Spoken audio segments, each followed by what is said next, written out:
To miss me when I stay here. I'm still here. The job might change, but the work stays the same.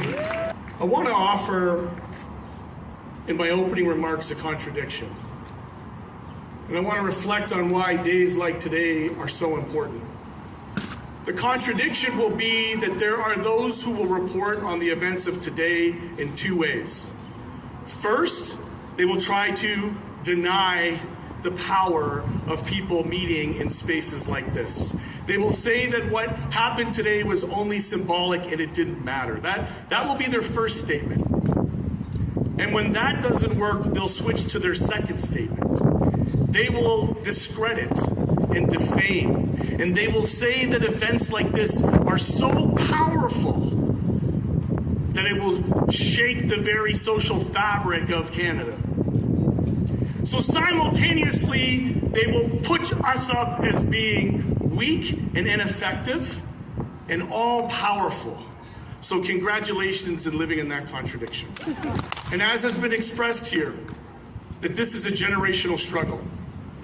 And as I look out in the audience and see the beautiful symbols of our shared solidarity, not with just a people, but with the general premise that all rights, all human rights are universal rights that cannot be given or taken away. And that I am just as proud to stand on these steps wearing this kufiya as I was standing in the House of Commons wearing this kufiya for that very reason.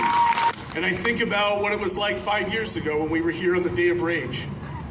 When the first Trump regime talked about annexation, and everybody said he was just joking, it was bluster, it was bluff. We stood in this very forecourt, and we stood in solidarity in whatever numbers we had.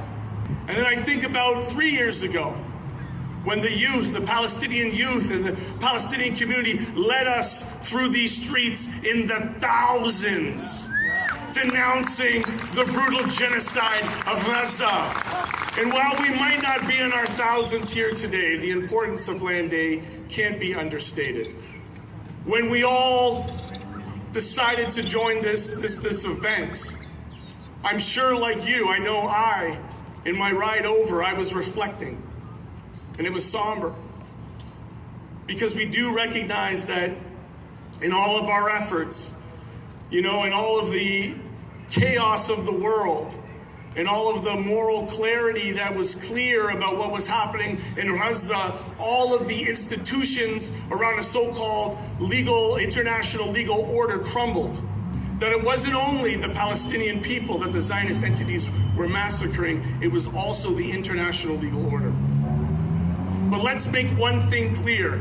Just like our rights are inalienable, under those frameworks of international law, the simple declaration of statehood, of Palestinian statehood by Canada, is really, it is symbolic and it is the victory of the community, but let's be clear.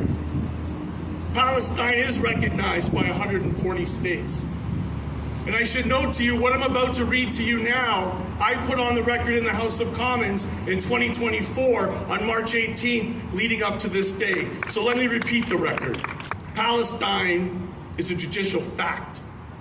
It is a territory under illegal foreign military occupation by the Zionist state of Israel.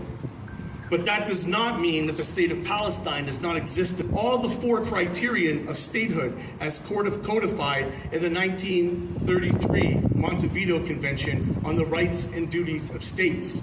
1, it has a permanent population. 2, it has a territory. 3, a government. And 4, the capacity to enter into foreign relations with other states. Successive Israeli governments have for years indicated that they will never allow the establishment of an independent Palestinian state, and that only Jewish people have the right to self-determination in a land between the river and the sea. The legal scholar for which I got this opinion on, Dr. Artie Emsis, he concluded by saying as a preemptory norm, no people's right to self-determination in their territory can be subject of negotiation under international law. This is a government that will say one thing at election time and do another thing in government. But I'm not here to be partisan, because human rights are not a partisan issue.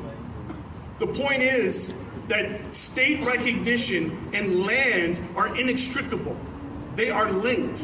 And the genocide, the dispossession, the slaughter that happened in Gaza, that in 2024, when I had the opportunity as an MP to visit the West Bank as an observer, I did it in the spirit that we gather here today, and that is our solemn obligation to bear witness.